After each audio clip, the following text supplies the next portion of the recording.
I'd never been to Maine before, but I was recruited, and so I came here, loved the area, and it's been fantastic ever since. Also enjoyed the people who I work with. They're extremely nice, but that's been indicative of everyone in the area. The folks around town are just very, very kind and very nice. I'm Jeff Polk, and you can find your Maine job at liveandworkinmaine.com.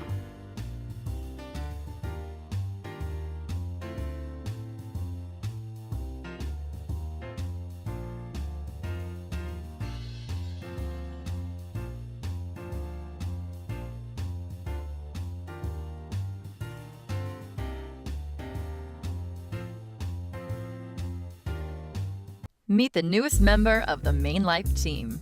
This, my friends, is Rico Stelvio, the Italian stallion I've been waiting for. He's quite the catch. Reliable, edgy, and perfectly proportioned with a strong core. He has a front engine all-wheel drive and an 8-speed automatic transmission with a carbon fiber drive shaft. He's an alpha. But then again, so am I. I think we're gonna get along just fine.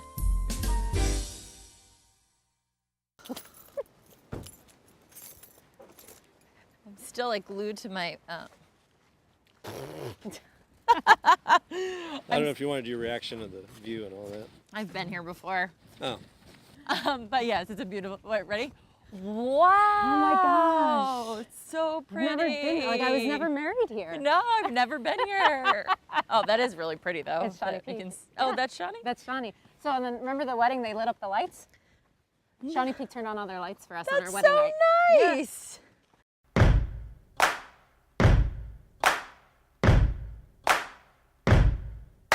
An echo of an echo is the semblance of a sound. And I pressed and I've waited with my ear upon the ground. Oh, lover, I'll see you there, waiting in the willows with your autumn hair. Oh, lover, I'll see you there after many miles.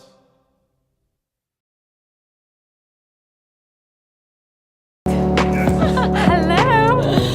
It's so windy out. I know. Good to see you. Good to see you. What's the forecast gonna be? It's cold and windy, sunny. Oh, it's Wonderful. gonna be back. Welcome to Nomads. You can work out of here sometimes? Oh yeah, because I can work remotely basically anywhere now. So there's Wi-Fi. We'll get to that in a minute. Yes. Do people still ask you about the weather? That was the whole conversation here before you got here. Can't escape. Do you miss it? I miss the interaction with people. That's about it. Because you had to drive from Norway. Right. I woke up at 1:30 in the morning. So I got out of the house at 2 and then drove in from Norway. So you're on the air. Yeah. We worked together for, I think, almost 5 years. Yeah. And what was it, I mean, at what time did you feel like you wanted to make that switch? As I started to feel the effects of so many years on the morning shift. What effects? Sleep deprivation, forgetfulness, delirium. Yeah, you know, just to name a few, as man. so I know fondly remember. It was fun. We did have a lot of We fun. had a great time. There are so many wonderful moments, but the not so great moment was the alarm and just being tired. I started to think, and my husband and friends of ours, as you mentioned in your launch over a glass of wine, we came up with so many ideas of how we could take pinpoint mountain forecasting and bring it into other areas. Norway has just been this boom for me personally, but also professionally, really getting the business off the ground. So you're going to take us for a little tour today. Of course, we're starting here at Cafe Nomad. It's kind of the staple in town to go and have this sandwich, cup of coffee, meet your friends. Then we're going to head to the Roberts Farm Preserve, which is a wonderful place to either go and take a little walk by yourself with the pup or with the family. So it's a really nice little gem of Norway to be outdoors, and it's really only a miles from Main Street, so it's really close by. Then we'll finish at the brewery, which of course has become another staple on the Main Street, and the folks there, Magna and Erica, have just really blossomed the beer scene here in Norway and have become so known for it. they're a really great family and have really brought Norway on the map for beer. And we'll finish, of course, up at Granite Ridge, which has special meaning. That's where my husband and I were married, and you actually introduced me to the Fradiani family, so this is a very lovely little homecoming for us. We roped Anthony in, and he's a really good cook. We will eat Yeah, well. he's been to Italy many times, and we roped him in to cook for us. But he loves it. He loves it, yeah. And stay tuned to meet Jared, her hubby, and how they met. It's such a heartwarming story. I always love to share it. So I think my chili is behind Mark, so that's all for now. So here we are at Robert's Farm Preserve, 165 acres in Norway, Maine. And we're known mostly for our wonderful Nordic trails, which are groomed daily. And one of the things I want to show you here is the collaboration we have with SAD 17, our school district. We own the facility, we run the facility, manage the volunteers. SAD 17 got a grant for equipment, and we have skis, boots, poles, and snowshoes for about 60 people at a time. And kids can come here free. So if you have a family like Kelly's family with 8 kids, then this is a this is a real benefit. You don't have to buy 8 pairs of skis for the little guys as they grow up. So. And in the summer, this is where we run trail runs, and people can walk their dogs here. There's 16 kilometers of grassed trails in the summertime. It's a great place then too. But it's really a great ski place. So what we're hoping now, we're trying to get a grant to get this, have a gravel parking lot by next winter time, so this doesn't happen every spring. Yeah. Expand the warming hut by 8 feet, full solar panels all the way across. What we're on is the Libby Trail. The next phase is to raise a few $1 million to build real buildings for the school.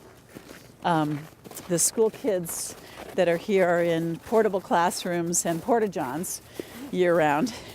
And it's a magnificent program in terms of curriculum. I think we can all do better in terms of the buildings that they're in.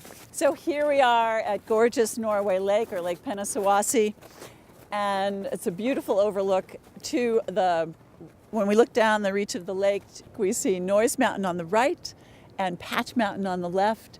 And in between them on this crystal clear day, Old Speck, which is a fabulous mountain to hike. We're trying to really focus on community conservation. So it's taking not only looking at land conservation in terms of preserving land for its values for wildlife, scenic beauty, environmental resources, but also working in protecting lands for the community, for the humans that are on it.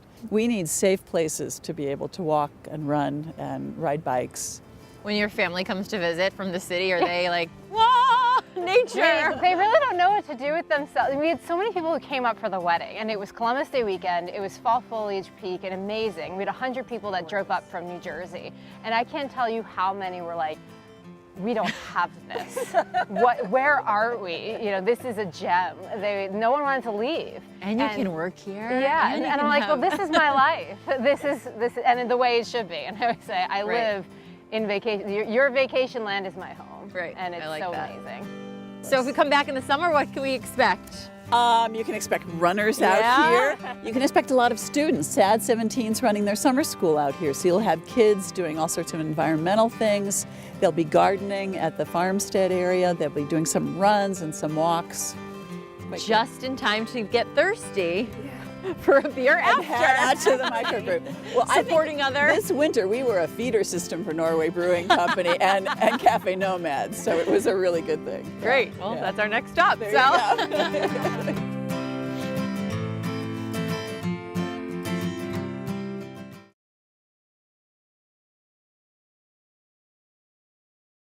I'm a proud sponsor of the Maine Women's Lobby. I'm Seth Rigoletti, leadership coach, and I want to thank the Maine Women's Lobby for their continuous leadership and empowerment of Maine women and girls. I was one of the founders of the Maine Women's Lobby.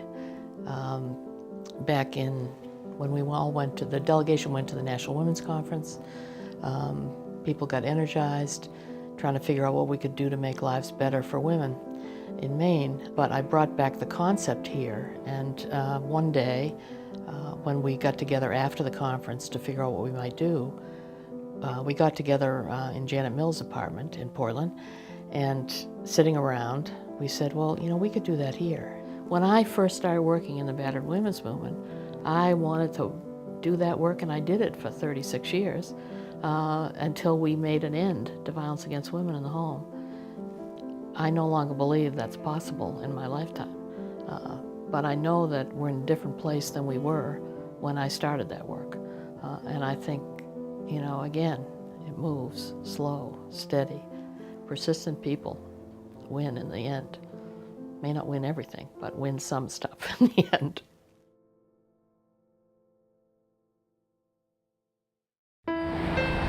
I was a chef before I was a brewer myself, and I worked at like the Harris Seacat Inn in Freeport and the Dogfish Bar and Grill. So I have a little bit of, you know, all of that as well, but I'm much happier in the brewery than the kitchen. So would you like? What's on tap? Would you like to taste some beer? Okay. Yes, please. So I know that Mallory wants to try the triple stack. I do want to try triple stack. And even though it is 9.7%, so it's yeah, I know. it's on the higher end of things. It's very light-bodied. It's 100% Maine-grown grains and Maine-malted. Cheers to not caramel. waking up at 2 in the morning. Yes. Yeah, cheers. Entrepreneurship. We like organic growth around here. I do have some tanks coming in, some bigger tanks, thanks to Norway Savings Bank. But I would say we are reaching just about the right amount of people that we should be right now, and there's always room for growth. You know, you're one of a lot of breweries now in Maine. I mean, it's a booming scene. What do you think about it? How's it going? Is it awesome. good for the state? Is it Oh, competitive? absolutely. And you know, the community of Maine brewers, I think, is probably the most important. You always have rivalries and obviously competition. This is a free market, but the collaboration, first of all, working with other breweries, making beers together, learning from people directly, but also the Maine Brewers Guild throwing events like Summer Session, which is huge, the Winter Session, both at Thompson's Point, and even the New England Brew Summit, which just happened last week, which is just really a way to, you know, go to a quality control seminar or go to a marketing seminar or brewery finance or insurance and really just beef up your knowledge of the back end workings and even the front end, you know, sales and how to train your servers. And there's a thriving network of businesses that I would say the brewers are not the only ones benefiting from Maine beer. So are the patrons. Right. Well, I would hope that people like our beer. We try to, you know, and I think that's another thing about having a tight market is that everybody has to be on their game. Everybody has to bring their best to the table and have very high standards. It keeps people honest, I think. Well, it tastes good, my friend. And those are addicting. Yeah, right? Yes. I could eat fried potatoes all day long. And it changes. I and think every single one is it's good. either za'atar or like gumbo spice. Yeah, always good to be here. So cozy. Oh, look Hello, who it Anthony. is. The man of the hour. Our chef. Good, how are you? Oh, wine is poured. And this is Mama. This is Mama Mickey, the mother or big sister of Anthony. So tell us about I'm gonna take full credit for this. So Mallory and her husband Jared, tell everybody where we are and how you guys met the Fradianis. Wow. Well, we're actually where we met the Fradianis, right at this Oh, table, yes. over a glass of wine, just like Anthony just poured. And I said, Erin, help me. I said, you have to check out Granite Ridge. And it was in our backyard, really unbeknownst to us. And I was getting text messages from Mickey when you were engaged. Yeah. Hey, can you introduce us? And lo and behold. Because I knew you lived in town. Yes. So you both share the love of this area. Absolutely. It's a great town. It's a town that roots for each other. It's a town that feeds each other on Main Street, hangs out together. It's almost like downtowns are common. It's our living room. and we hang out. We experienced that today at the brewery in Cafe Nomad. And when Mallory and I were working together, I remember blow drying our hair at 2 in the morning. And you were telling, I was like, so what's new? And you're like, well, I'm having a date. A soup date. You want a soup date? Yes. Tell us a little bit about how you met, because I love that story. It's so heartwarming. Well, it's a long story, but we're going to try and bring it in. But I did a lot of volunteering through the American Cancer Society at the Infusion Center, what was Maine Center for Cancer Medicine, now is New England Cancer Specialists. And on a late October day, a gentleman who was getting infusions, getting treatment, had called me over and had told the nurse that he had a weather question. And really, I went over and I said, okay, what's your question, sir? He said, I want to talk to you about my son. He's had a crush on you. He's been seeing you on television. He wants to reach out, but won't. And it was very cute and very endearing. And I said, just reach out to me on Facebook. And he essentially set up this soup date. So it took a while to eventually hear from him, but eventually Facebook linked us, and we eventually had that soup date on December 19th, 2013. And we were engaged a year to the day later in Central Park. I love that we came together tonight because it's all the puzzle pieces together from the first few days to where we're all at now. Tell me about the wedding business. How's it going? How long? It's been a joy. We have been our first wedding was in August of 2014, and here we are at 18. We're what they call a blank venue destination wedding venue. I'm saying venue twice, meaning that the families come together, they make a vacation out of it. The beauty of this is we have people that stay here, stay at houses around the lake, and really come and enjoy Norway for the entire weekend. So what do you got cooking for us over here? This is actually one that you've had, Erin, I think, and it's one that I love, and I've added a little twist to it to be part of my new food concept, the Truffle Truck. Tell us about the Truffle Truck. Penne alla vaga con prosciutto is the name of the dish, and the truck is my way of bringing truffles to Maine. And do you know what a truffle is, Erin, by the way? It's not the chocolate candy. I actually do. There you go. Here's one staged right. No, truffles. Awesome. Basically, it's a very sophisticated, like, mushroom with a PhD. This is how we add the finishing touch with the black summer truffle. So the Truffle Truck, when's it making its big debut? May 3rd is our first scheduled gig, so to speak, but we're going to roll it out the first 2 weeks around Norway and the Oxford Hills. Do you cook for Mama a lot now that you're up here? Yes, I can get it. Yeah. Okay, I would like to toast to not waking up at 2 in the morning. I'd like to toast to your marriage here at Granite Ridge Estate and to the Truffle Truck and friendship and Maine and everything in between. Cheers. All that. Salud.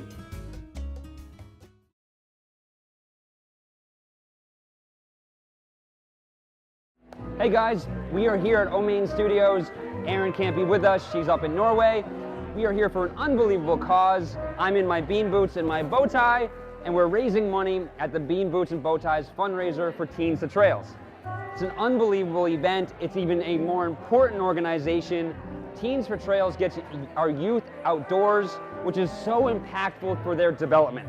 So companies like Flowfold and LL Bean and all of the other unbelievable Maine companies here today, from Maine Beer to a really cool s'mores cart, are all here to help raise awareness for getting young people outdoors, which I think is something that we can all get behind. It's a true grassroots beginning, you know, no money, no experience, just a worry that kids weren't getting outside anymore. And the more people we talk to about this, the more we realize we weren't the only ones noticing. And this is really our one big fundraiser, which is all about just celebrating Teens to Trails and fundraising for what we do, which is trying to engage teens in the outdoors.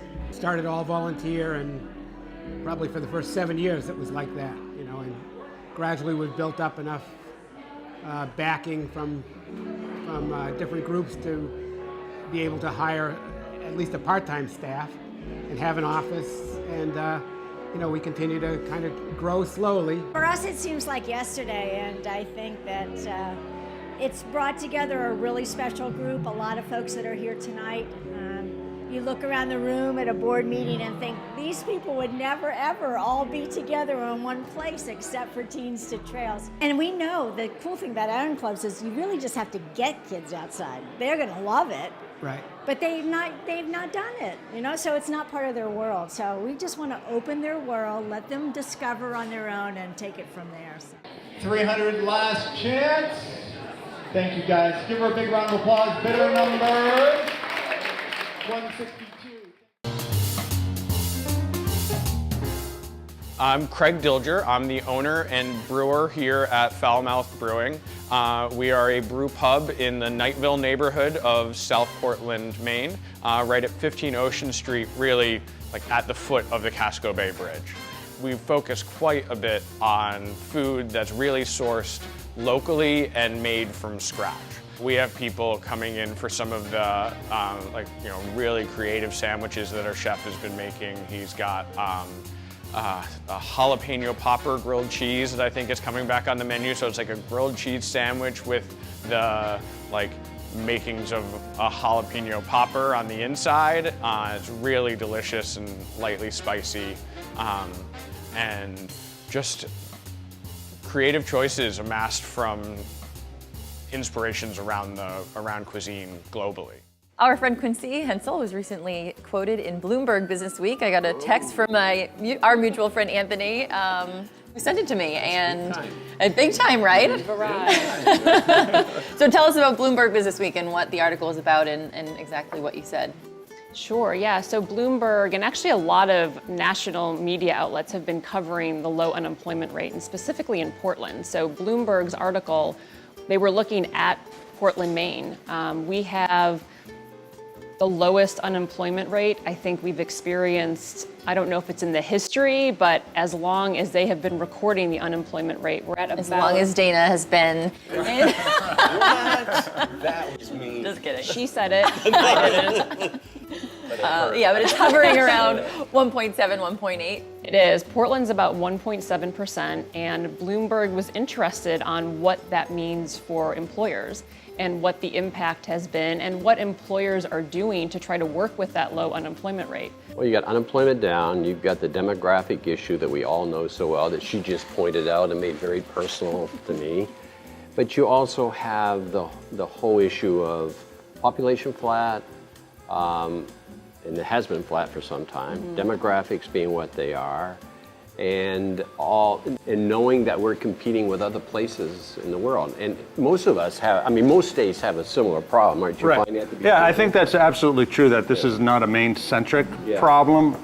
And it's really those employers, as Quincy was saying, that are taking and looking at it from a proactive viewpoint are the ones who are going to win here. It's much like if you're selling a product, it's what's my brand? And the employers that are saying, what is my employment brand?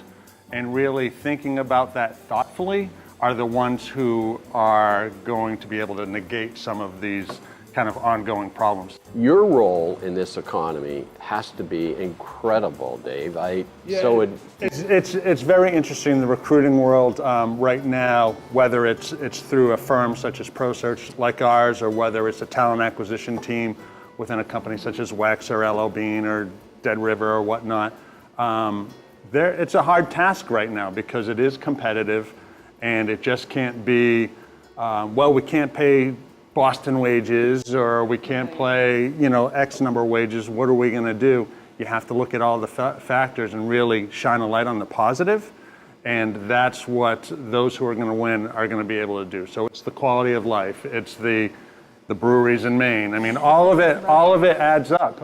It really does, and just you can't negate the realities, so to speak, but you got to promote the positive too. You got to promote the positive. Yeah. Are we telling our story good enough? Getting that Maine brand out, just bringing it back to the Maine brand. Yeah, sure. There are all the efforts. There's obviously the Live and Work in Maine, of which is a big sponsor of this show, is out there, and I think there are more and more efforts as to getting all of these competing entities, and I don't know if competing is the right word, but all these groups that are trying to do the same thing, and it's where do we all fit, and how do we work together and how do we take 20 things and bring it down and cull it down to 1 or 2 really big initiatives and make sure that it works for everybody.